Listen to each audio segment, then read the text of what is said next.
विश्व हिंदू परिषद बजरंग दल ने पिछले 5 सालों में पीडीएफ चावल में हो रही धांधली के खिलाफ खाद्य विभाग में ज्ञापन दिया है। बता दें कि यह पूरा मामला पिछले 5 सालों में कांग्रेस के शासनकाल में हुए कालाबाजारी और धांधली का है, जिसमें दलालों और बिचौलियों चावल की कालाबाजारी कर करोड़ों रुपए का घोटाला कर रहे थे, जिसे विश्व हिंदू परिषद बजरंग दल कई सालों से रोक लगाने की मांग कर रही थी। वहीं इस धांधली के खिलाफ खाद्य नियंत्रण विभाग के अधिकारी सीपी दीपांकर ने कहा कि हमें इस बारे में अभी तक किसी भी प्रकार की जानकारी नहीं थी। अगर इस प्रकार की धांधली हो रही है तो पर्याप्त सबूत मिलने पर हम जरूर कार्रवाई करेंगे।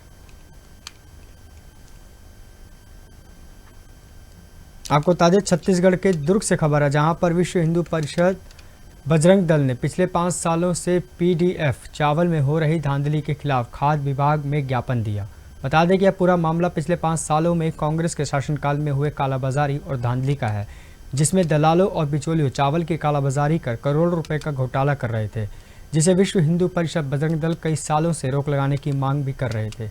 वहीं इस धांधली के खिलाफ खाद्य नियंत्रक विभाग के अधिकारी सीपी दीपांकर ने कहा कि हमें इस बारे में अभी तक कोई जानकारी प्राप्त नहीं थी। अगर इस प्रकार के धांधली हो रही है तो पर्याप्त सबूत मिलने पर हम जरूर कार्रवाई करेंगे।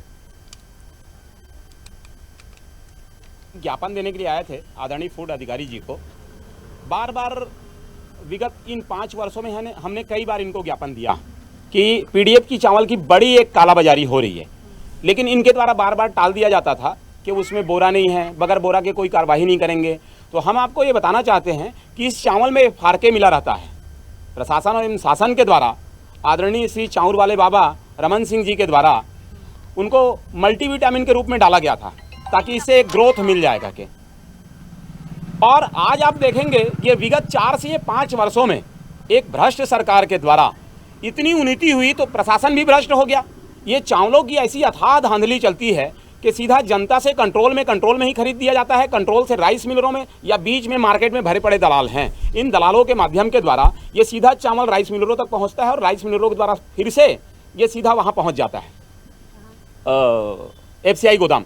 और शासन प्रशासन दोनों को इससे राजस्व का नुकसान है, क्योंकि जनता से 16 रुपये में खरीदती है और वो बीच के जो दलाल हैं ये 22 रुपये में इसे खरीदते हैं और खरीद कर सीधा पहुंच जाते हैं ये राइस मिलरों के पास। राइस मिलरों में ये अपने 2, 4, 5 रुपये का ग्रोथ बनाते हैं और बना के सीधा शासन प्रशासन को चूना लगाते हैं। अधिकारियों को बार बार बोलने के बाद अधिकारी अपनी बात को काट देते हैं। वो बोलते हैं कि हमारे पास बोरा नहीं है इसलिए कार्रवाई नहीं करेंगे। भ्रष्ट सरकार थी इसलिए बजरंग दल को भी ऐसा लगता था कि ज़्यादा कुछ करेंगे तो ये हमारे ऊपर कुछ वो करेंगे, लेकिन आज सरकार सुशासन की आ गई है, सभ्यता की आ गई है, एक स्वच्छ सरकार आ गई है। हम चाह रहे हैं कि इन कामों पर नकेल कसा जाए।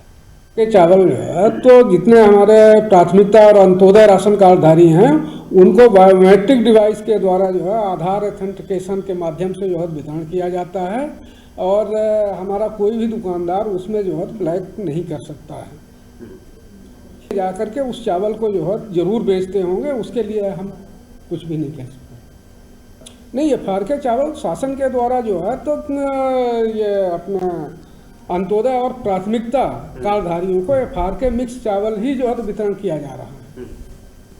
हमारे पीडीएस चावल की पहचान होने पर ही जो है तो पीडीएस एक्ट के तहत कार्रवाई की जा सकती है। जब तक जो है तो पीडीएस प्रूफ नहीं होगा कि किस राशन दुकान का चावल है और कौन सा जो है तो माने दुकान में जो है तो कमी है, तब तक जो है तो उसमें कार्रवाई नहीं हो सकती। जब तक प्रूफ नहीं होगा तो कार्रवाई का प्रश्न ही नहीं उठता है।